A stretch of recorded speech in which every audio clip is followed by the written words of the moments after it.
Good morning everyone. शुभ सकाळ. स्वागत आहे आजच्या छोट्याशा ब्लॉगमध्ये.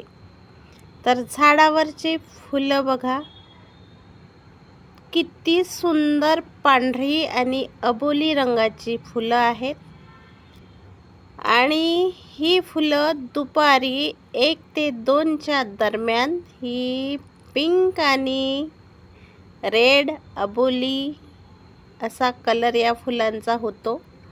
आता सकाळी पांढरी आणि अबोली अशा 2 रंगांची फुलं आहेत म्हणून तुम्हाला दाखवले मी. आणि बघा, इथे पण छान असे फुलं लागले आहेत या झाडाला. तर बघा, वाईट वेळ सर्वांवरच टिकून राहत नाही. वाईट वेळ ही कधी ना कधी सर्वांची निघून जाते, म्हणजेच वेळ सर्वांचीच बदलते असं म्हणतात.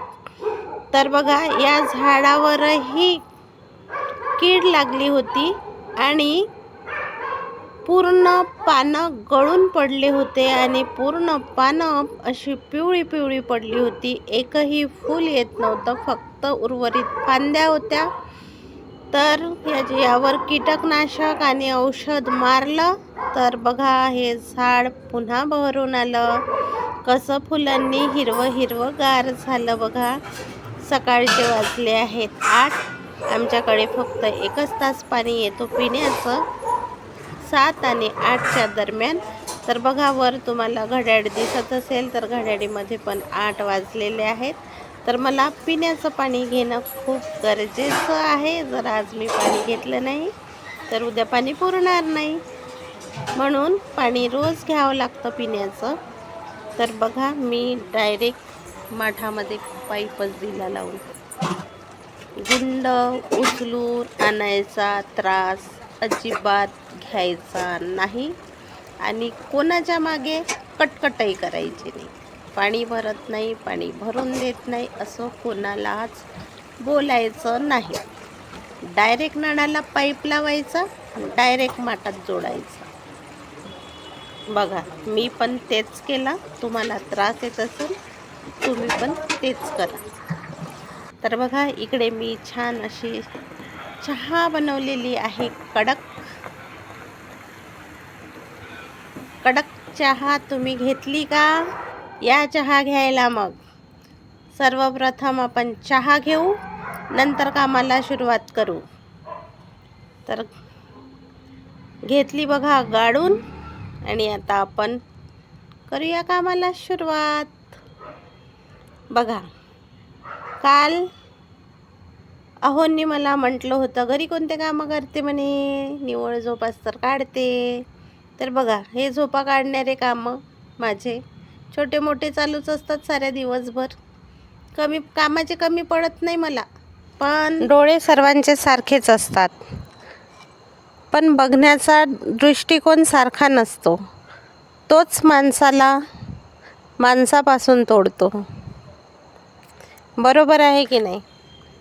तर बघा, कोणाला वाटतं दिवसभर रिकामे झोपाच काढतात, कोणाला वाटतं की बायको माझी दिवसभर काम करते.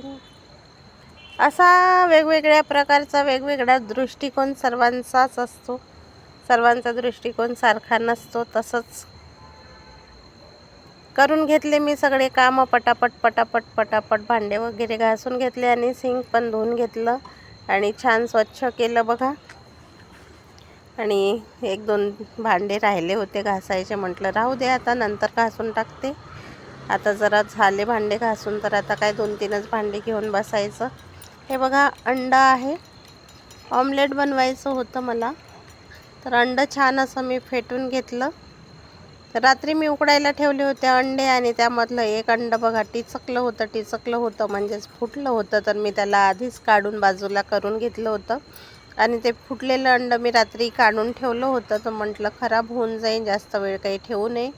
तर तव्यावर तेल होतंच, पापड तळलेलं. तर म्हटलं चला एक झणझणीत असं एक आपण आपल्यासाठी स्वतःसाठी कधीतरी करून बघावं आणि खाऊन बघावं, म्हणून असं छानसं असं मी एक अंडं असं छान असं फेटून घेतलं.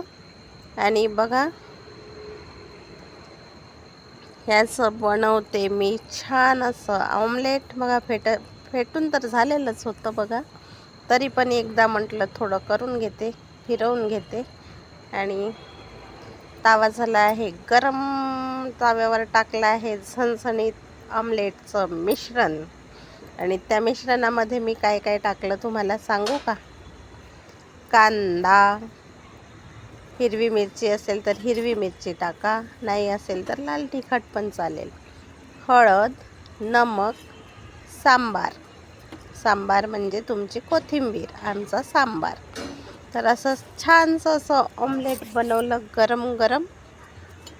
आणि बघा काढून पण घेतलं. तवा झाला रिकामा, टाकली पोळी ताव्यावर. आणि बघा इकडे ऑमलेट तयार आहे आणि मी घेते आहे ऑमलेटचा आस्वाद. वाव, छान मस्त बनलं, एकच नंबर, झणझणीत. आणि बीपीची गोळी घेतली नव्हती तर ती पण सोबतच घेऊन टाकली एक ऑमलेट खाऊन. बढिया, इकडे झणझणीत पोळ्या पण बनवते ताज्या ताज्या. बढिया जेवण, एकच नंबर.